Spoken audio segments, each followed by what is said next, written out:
Kita sebagai makhluk yang bernama manusia, dari mulai awal penciptaannya sudah sangat dihormati dan dimuliakan oleh Allah Subhanahu wa taala, baik itu kedudukannya maupun proses penciptaannya.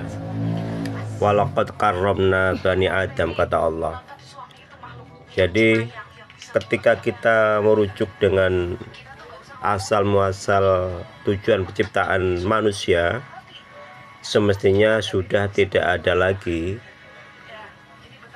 orang atas orang lain merasa lebih hebat kedudukannya karena sukunya, karena warna kulitnya, atau mungkin karena rasnya.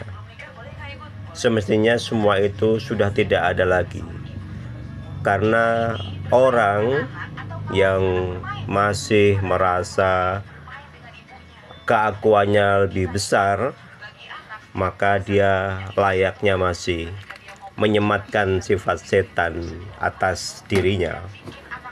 Padahal kita mengerti bahwa setan diusir dari surga adalah karena keegoisannya, karena keakuannya, karena kesombongannya. Dia merasa lebih hebat dari orang lain.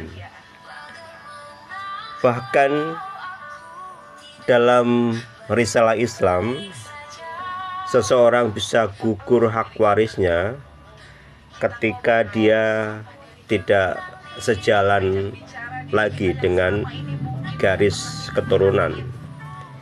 Dia murtad, dia menjadi pembunuh atas orang tuanya, dia otomatis akan gugur dari sisi nasab dan kewarisan.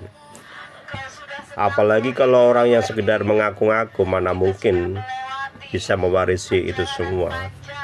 Justru pengakuan dia sendiri adalah sebuah dosa yang besar, apalagi mengaku sebagai keturunan orang hebat dengan maksud-maksud tertentu, tujuan-tujuan tertentu, hanya untuk merendahkan orang lain.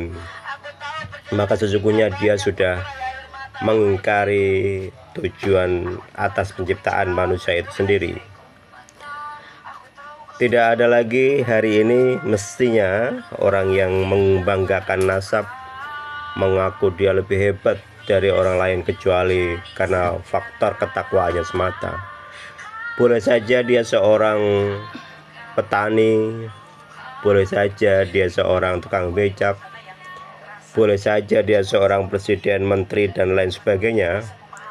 Tapi hal itu tidak menjadi alasan bahwa dia boleh merasa lebih hebat dari orang lain. Karena sesungguhnya kita sama di mata Allah, sama-sama sedang ingin mengabdi, sama-sama sedang ingin berbuat kebaikan, sama-sama sedang menuju jalan ridha Allah. Sekali lagi, kalau ada orang yang merasa dia masih lebih hebat dari orang lain, artinya sifat-sifat setan masih ada dalam dirinya. Dan orang seperti ini sepertinya tidak layak kalau dia merasa lebih cocok untuk mendapatkan surganya Allah Subhanahu wa taala.